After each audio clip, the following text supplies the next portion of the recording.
زینب قتل کیس کہنے کو اغوا کے بعد زیادتی اور زیادتی کے بعد قتل کی ایک عام سی واردات لگتی ہے، لیکن اس قتل کے پیچھے اتنے ہولناک حقائق ہیں جسے قطعی طور پر نظر انداز نہیں کیا جا سکتا۔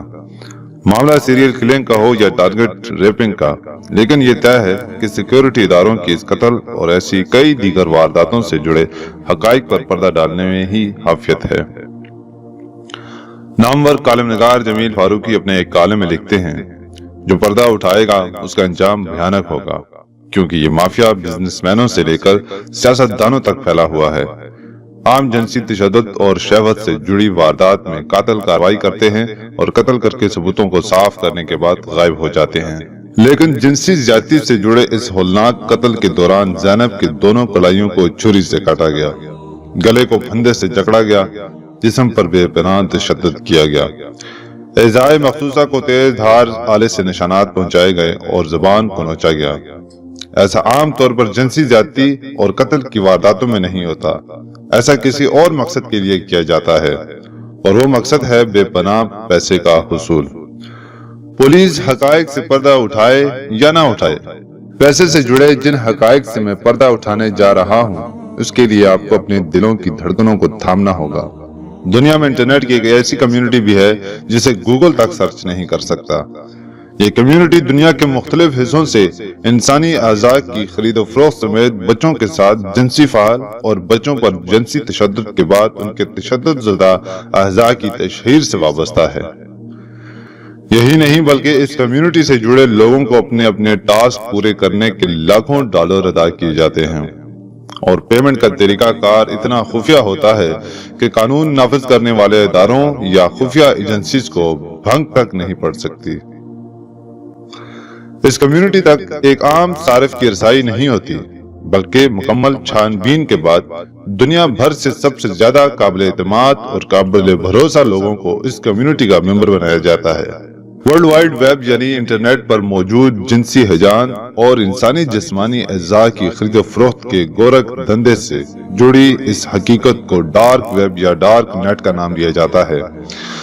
بین الاقوامی جریدوں کے سن 2007 کے اعداد و شمار کے مطابق اس دھندے سے وابستہ لوگوں کی تعداد 4.5 ملین ہے، جو کروڑوں ڈالر کی تجارت سے جڑی ہے۔ جنوری 2007 سے دسمبر 2017 تک اس کاروبار کے صارفین اور ناظرین کی تعداد میں خطرناک حد تک 500 گنا اضافہ دیکھنے کو ملا ہے۔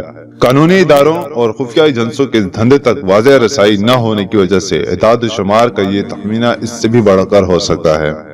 اس دھندے کا سب سے اہم جز پیڈوفیلیا یا وائلنٹ پورن انڈسٹری ہے، جس میں بڑی عمر کے لوگ بچوں یا بچیوں سے جنسی فعال کرتے ہیں یا انہیں جنسی تشدد کا نشانہ بناتے ہوئے دکھاتے ہیں۔ یہ ڈارک ویب کی سب سے زیادہ منافع پہنچانے والی انڈسٹری ہے۔ تیسری دنیا کے ممالک کے بچے اور بچیاں ڈارک ویب پر بیچے جانے والے مواد کا آسان ترین ہدف ہیں۔ ان ممالک میں بھارت، بنگلہ دیش، پاکستان، ایران، افغانستان اور نیپال شامل ہیں۔ یہاں پر بھارت میں ہونے والے رادھا قتل کیس کا حوالہ دینا بہت ضروری ہے۔ 2009 میں بھارتی شہر ممبئی کے ایک اپارٹمنٹ سے رادھا نامی 6 سالہ بچی کی تشدد زدہ لاش ملی تھی، جسے جنسی درندگی کے دوران شدید جنسی تشدد کا نشانہ بناتے ہوئے ہاتھ اور کلائیاں کاٹی گئی تھیں، زبان نوچی گئی تھی اور اعضائے مخصوصہ پر چھریوں کے وار کیے گئے تھے۔ ممبئی پولیس نے اس کیس کی تحقیقات قاتل کے نفسیاتی ہونے کے زاویے پر کی۔ قاتل کو سیریل کلر کا نام دے کر فائل کو بند کر دیا تھا، لیکن اصل میں معاملہ یہ نہیں تھا۔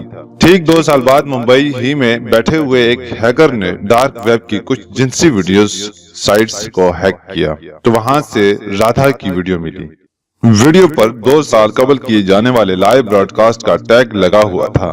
ہیکر نے ممبئی پولیس کو آگاہ کیا تو تفتیش کو پورن انڈسٹری سے جوڑ کر تحقیقات کی گئی۔ ان تحقیقات کے بعد ہولناک اور انتہائی چشمکشا انکشافات سامنے آئے۔ رادھا کو جنسی زیادتی کا نشانہ بناتے ہوئے انٹرنیٹ پر براہ راست نشر کیا گیا۔ اس کے ساتھ کئی لوگوں نے ریپ کیا، ہاتھ اور کلائیاں کاٹنے کے ٹاسک ملے تو ہاتھ اور کلائیاں کاٹی گئیں، اعضائے مخصوصہ پر چھریاں مارنے کا ٹاسک ملا تو بے دردی سے چھریاں ماری گئیں، اور اس براڈ کاسٹ کے لیے کئی لاکھ ڈالر ادا کیے گئے۔ تحقیقات کا دائرہ اور بڑھایا گیا تو بڑے بڑے بزنس مینوں سے لے کر سیاست دانوں تک لوگ اس قتل کی واردات سے جڑے ہوئے پائے گئے، پولیس والوں کے پر جلنے لگے تو فائل بند کر دی گئی اور آج تک قاتل کھلے عام دندناتے پھر رہے ہیں۔ کچھ ایسا ہی زینب قتل کیس میں بھی ہوا ہے۔ قصور میں جنسی درندگی کے بعد تشدد اور پھر قتل کا یہ کوئی پہلا واقعہ نہیں ہے۔ زینب قصور شہر میں قتل کی جانے والی 12ویں بچی ہے۔ پولیس کہتی ہے قاتل سیریل کلر ہے، لیکن اس تک پہنچ نہیں پاتی۔ سی سی ٹی وی فوٹیج میں ملزم کی شکل واضح ہونے کے باوجود غلط خاکہ تیار کیا گیا جاتا ہے۔ پولیس کی یہی حرکتیں ہیں جس کے باعث ان 12 بچیوں میں سے ایک بھی مقتولہ بچی کا کیس آج تک حل نہیں ہو سکا۔ کیا پولیس واقعی اتنی نااہل ہے یا کیس اتنا ہی سادہ ہے؟ اصل میں معاملہ یہ نہیں، بلکہ معاملہ مبینہ طور پر مقامی MNA، FBA اور اس دھندے میں ملوث پولیس کے اعلیٰ عہدیداران کو بچانے کا ہے۔ اس دھندے سے وابستہ بزنس میں بڑے بڑے نام ملوث ہیں۔ سن 2015 میں قصور شہر میں 250 سے زائد بچوں کے ساتھ جنسی زیادتی، ریپ اور بعد ازاں ویڈیو بنانے کا جو معاملہ میڈیا نے اٹھایا تھا، اس کے پیچھے بھی بہت بڑے مافیا کا ہاتھ تھا۔ مقامی حکومتی عہدیداروں، MNA اور MPA کے کہنے پر پولیس نے مبینہ طور پر اس کیس کی فائل کو بند کر دیا تھا، کیونکہ اس کیس کے تانے بانے بین الاقوامی طور پر بدنام زمانہ چائلڈ پورنوگرافی اور وائلنٹ پورن سے ملتے تھے۔ اور سچی بات یہ ہے کہ جرم میں ملوث افراد اتنے بااثر ہیں کہ عام آدمی انہیں قانون کے کٹہرے میں لانے کا سوچ بھی نہیں سکتا۔